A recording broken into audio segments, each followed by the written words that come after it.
السلام عليكم ورحمه الله تعالى وبركاته. ان شاء الله فيديو جديد كما العاده. كنتمنى ينال اعجابكم، ما تنساونيش من لايك وبارطاج وكذلك الاشتراك فضلا وليس امرا، في اطار سهل ماهل خفان زربان واقتصادي. جبت لكم واحد الوصفه اللي معتمده عندي الصراحه، ما كتخطانيش وفي نفس الوقت كتسهل علينا الحياه اليوميه. اليوم جبت لكم هذه الوصفه ديجا عندي في القناه ديالي. الثومه والقزبور كنطحنوهم، كنزيدوا لهم شويه الملح الا بغينا، وكنديروا لهم الزيت وكنحتفظوا بهم دائما كيبقاو عندنا. انا اليوم قلت علاش لا ما ندخلش فيهم العطريه بحال الشكل ديال الشرموله، ممكن نستعملوها بزاف ديال الوصفات وكذلك بزاف ديال الاطباق مثل اللحوم والدجاج والاسماك. هنا غادي نجيب لكم الوصفه ان شاء الله نشاركها معكم. هي ديجا عندي هذيك الوصفه ديال الثوم، قلت علاش لا ما نزيدش نسهل عليا الطبخ. يعني ملي نبغي نطبخ شي حاجه نلقاها واجده بلا ما نبقى ندير العطريه وندير الملحه وندير يعني عندي كلشي. صدقوني جا واحد الطبق رائع غادي نشارك معكم غير شي لقطات. هنا عندي الخرقوم مدقوق على اليد، هنايا عندي سكينجبير، مليحه، الخرقوم، عفوا الباربيكاي التحميره مشات ليا، والابزار. هنا عندي الخليط ديال الثوم والقزبور ومخلط فيه شويه زيت باش ما كيبقى دائما مزيان ما كيخسرش.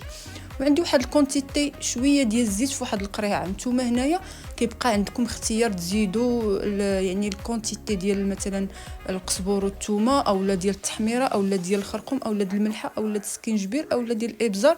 كيبقى يعني داكشي دائما كيبقى اختياري، الحاجه اللي كتبغيوها يعني في المذاق تكون كثيره. هنا حاولوا على الملحه، الصراحه انا جاتني درت معلقه كبيره من الحاجه، الا ابزار درت واحد نص معلقه، لا ضرر انه يكون حار. جاتني الصراحه ما والله صدقوني ما ضفتش حتى شي حاجه من غير واحد شويه د لاصوص ديال سوليز فداك داك الوصفه اللي طيبت. ما غاديش نشاركها معكم الوصفه، ولكن غير شنو طيبت. الصراحه جات رائعه.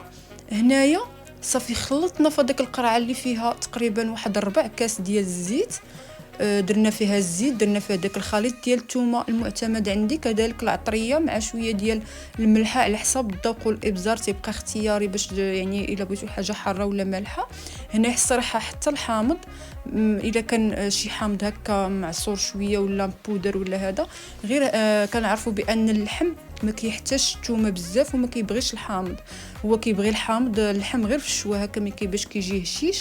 اما في الطبخ هكا في مثلا مدغمر وهذا الصراحه اللحم ما تيبغيش بزاف ديال الثومه، وكذلك ما تيحتاجش هذاك العطريه بزاف، وكذلك يعني هذاك المذاق ديال الابزار وهذا يعني هذه كتصلح بزاف يعني الاسماك والدجاج والحشوات اللي كنبغيو نصايبو نعمرو بهم، وكذلك اللحم. غير اللحم الصراحه ما تيجيش معاه بزاف داك العطريه، كيبغي يكون العطريه خفيفه باش كيجي المذاق ديال اللحم. هنايا خلطتها مزيان، احتفظت فيها في الثلاجه. الصراحه الا ما بغيتيش تحتفظي بها في الثلاجه راه داك الزيت تيطلع الفوق وكتبقى مزيانه، يعني ما تخافيش عليها. هنايا كنوريكم بانني راه حليت وخديت منها واستعملتها ورجعتها لبلاصه ممكن نحتفظوا بها غير هكا في البلاصه اللي كنديروا فيها العطريه، لان اصلا ما غاديش نحتاجوا داك الساعات العطريه من غير شي وصفه بحال دابا السفه كنبغيو نديروا مثلا هذاك القرفه الحريره ما كنديروش فيها، كسكسو ما كنديروش فيها، يعني كيبقى الشرموله د الحوت والدجاج. هنايا طيبت واحد شويه د الكفيته الصراحه جات هائله. من هنا غادي نقول لكم ضروري تجربوا هذه الوصفه، راه عندي في القناه ديالي ديال الثومه والقزبور، وزيدوا عليها العطريه ما غاديش تخطاكم، وغادي تقولوا لي شكرا. الى وصفه اخرى ان شاء الله.